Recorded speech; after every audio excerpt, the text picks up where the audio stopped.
بعد اعوذ باللہ من الشیطان الرجیم بسم اللہ الرحمن الرحیم والعصر ان الانسان لفی خسر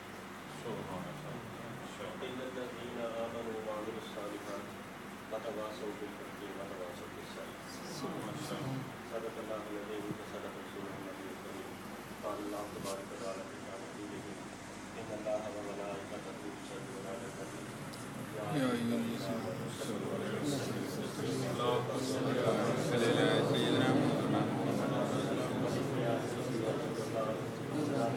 علیکم یا سیدی یا حبیب اللہ السلام علیکم یا رحمۃ العالمین وعلی آلہ وصحبہ اجمعین۔ نام عالم نام فاضل نہ مفتی نہ قاضی، نام عالم نام فاضل نہ مفتی نہ قاضی ہوں، نہ دل میرا دوزخ منگے نہ بہشتی راضی ہوں، نہ دل میرا دوزخ منگے نہ بہشتی راضی ہوں، نہ میں تریہ روزے رکھے نہ میں تریہ روزے رکھے نہ میں وقتی نمازی ہوں، بعد وصال اللہ دے یا حضرت باہو اے دنیا پوری فاضل تے تار توار الست والی سونے پیر دیتی تعلیم مینوں، تے تار توار الست والی سونے پیر دیتی تعلیم مینوں، آیا کلمہ بلالا یاد آئی کوئی تسلیم تعظیم مینوں، صورت ابد آداب سکھا دیتے ہادی ہو کے رب کریم مینوں، حضور سری سلطان سے پیر بہادر شاہ سارنگ اللہ علیہ وہ دکھ دور سارے جب پیر کی دی تقدیم میں اور سامعین کرام السلام علیکم ورحمۃ اللہ وبرکاتہ۔ آپ حضرات کے علم میں ہے کہ بندہ ناچیز حضور سلطان العارفین حضرت صفی سلطان قوم صاحب رحمۃ اللہ علیہ کی نسبت پاک سلسلہ اصلاحی جماعت اور عالم بندے مدارکین کا کرنا اپنے خاتم ہے۔ وقت بہت ہی کم ہے اور یہ جو وقت ہے آپ لوگوں کو بھی معلوم ہے ماشاءاللہ سب گھیرے سے ہیں اور انتہائی رحمتوں کا وقت ہے۔ اللہ تبارک و تعالیٰ کو یہ وقت خصوصی طور پر پسند ہے کیونکہ اللہ پاک کے حدیث قدسی میں ارشاد فرماتے ہیں کہ مومن کے دل سے نکلنے والی دعا جو وہ افطار سے پہلے کرتا ہے ضرور قبول ہوتی ہے، کیونکہ آپ کا صبر جو اللہ پاک کے یہاں بہت مقبول ہے وہ یہی وقت ہے آپ نے سارا دن صرف اور صرف خدا کی ذات کی خاطر صبر کیا ہے اور حلال چیزوں کو اپنے اوپر حرام کیا ہے، کیوں؟ صرف اور صرف خدا کی ذات کی خاطر، تو مانگنے کا وقت ہے۔ مجھے مشکات شریف کی ایک حدیث یاد آ رہی ہے، حضرت سہیل بن سعد رضی اللہ تعالیٰ عنہ نے روایت کیا ہے کہ آقا پاک صلی اللہ علیہ وسلم نے ارشاد فرمایا جنت کے 8 دروازوں میں سے ایک دروازہ ایسا ہے جسے باب الریان کا لفظ استعمال کیا کہ باب الریان، ریان والا دروازہ، ایک دروازہ ایسا ہے جس میں سے صرف روزہ دار جنت میں جائیں گے۔ تو وقت کم ہے، مجھے احساس ہے اس چیز کا، لیکن پھر بھی کچھ نہ کچھ حاضری لگوانے کے لیے کچھ نہ کچھ میں آپ لوگوں کو گوشت گزار کرنا چاہوں گا، معذرت چاہوں گا اس سے۔ آپ کے سامنے سورہ عصر میں نے تلاوت کرنے کا شرف حاصل کیا۔ اللہ تبارک و تعالیٰ نے اس میں ارشاد فرمایا، انسان کو بتایا مخاطب کر کے کہ والعصر ان الانسان لفی خسر۔ اب ایک قسم کھائی ہے اللہ تبارک و تعالیٰ نے، زمانے کی قسم کھائی ہے۔ زمانہ اس کی تفاصیر مختلف ہے کہ کون سے زمانے کی اللہ تبارک و تعالیٰ نے قسم کھائی، اور قسم کھانے کے بعد ارشاد فرما دیا کہ انسان خسارے میں ہے، انسان گھاٹے میں ہے۔ بے شک انسان گھاٹے میں ہے۔ بات صرف یہاں تک نہیں، باقی آگے اللہ تبارک و تعالیٰ نے طریقہ بھی بتایا ہے، وہ لوگ جو اس خسارے سے بچ سکتے ہیں کون ہے یا بچا کیسے جا سکتا ہے۔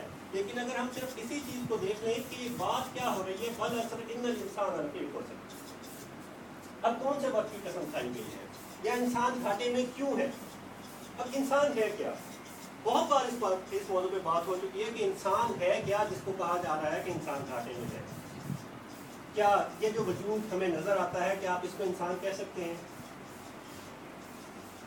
سورہ 3 اکثر آپ لوگ تلاوت کرتے ہیں، والتین والزیتون وطور سینین وہذا البلد الامین لقد خلقنا الانسان فی احسن تقویم۔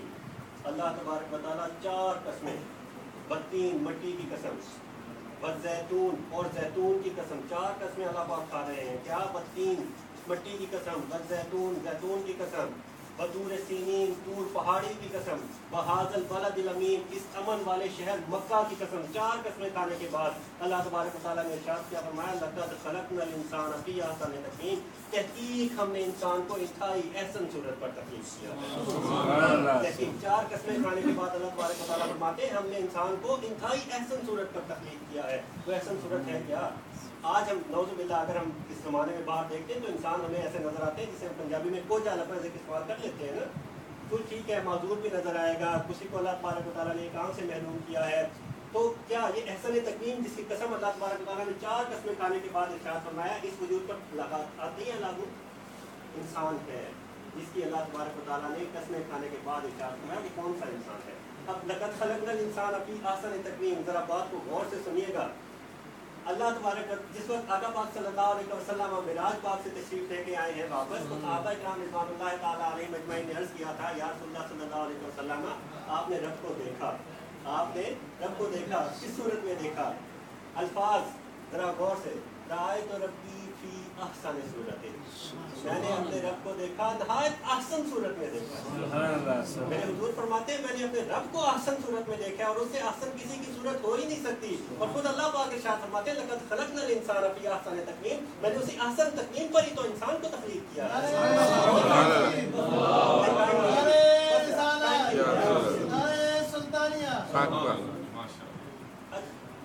اور پھر حدیث قدسی میں اللہ پاک نے کیا ارشاد فرمایا ہے کہ انسان کو اللہ تبارک و تعالیٰ نے اپنی صورت پر تخلیق کیا گیا ہے. لقد خلقنا الانسان فی احسن تقویم, وہ انسان کون ہے جس کو احسن تقویم پر تخلیق کیا گیا ہے؟ کون انسان؟ اللہ پاک ارشاد فرماتے ہیں سورہ دہر میں, هل أتى على الإنسان حين من الدهر لم يكن شيئا مذكورا, کیا انسان پر وہ وقت نہیں گزرا, انسان تو تھا قابل ذکر نہ تھا, انسان تو تھا قابل ذکر نہ تھا. کیا ہے؟ انسان موجود تھا, کہاں موجود تھا؟ اللہ تبارک و تعالیٰ نے جس وقت لفظ کن فرما کر 18,000 عالم کی ارواح کو تخلیق کیا ہے, انسان کی روح بھی وہاں پر موجود تھی. انسان تو تھا, اس کا ذکر نہ تھا. اب وہ کون سا انسان ہے؟ انسان کا وہاں پہ کام کیا تھا؟ صرف اور صرف اللہ تبارک و تعالیٰ کے انوار و تجلیات کا مشاہدہ کرنا. اسم اللہ ذات پاک کی صورت میں اللہ تبارک و تعالیٰ کے انوار و تجلیات کا مشاہدہ کرتا ہے, انسان تسبیح کرتا ہے, عبادت کرتا ہے, صرف اور صرف ایک ہی کام ہے. خواجہ صاحب کہتے ہیں نا, وسدے ہاسے وسدے ناسے تیری جھوپ دے آسے پاسے, سونے ہاسے میٹھیاں گالی سنا یار سنے نہ ہاسے.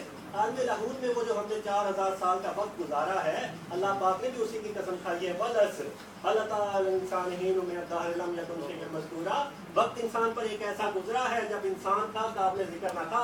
اس وقت کی قسم, ان الانسان لفی خسر, بے شک انسان آج خسارے میں ہے. وہ جو وہاں سے چھوڑ کے یہاں پہ آئے, میرے حضور سلطان العارفین فرماتے ہیں نا, کیا کن فیکون جدا فرمایا اساں کو لے ہاسے, ایک ذات صفات ربے دی ہائی ایک آنکھ ہوتا وچ پاسے. سبحان اللہ. والعصر ان الانسان لفی خسر, بے شک انسان وہ جو عالم لاہور میں اللہ تبارک و تعالیٰ کے قرب میں موجود تھا.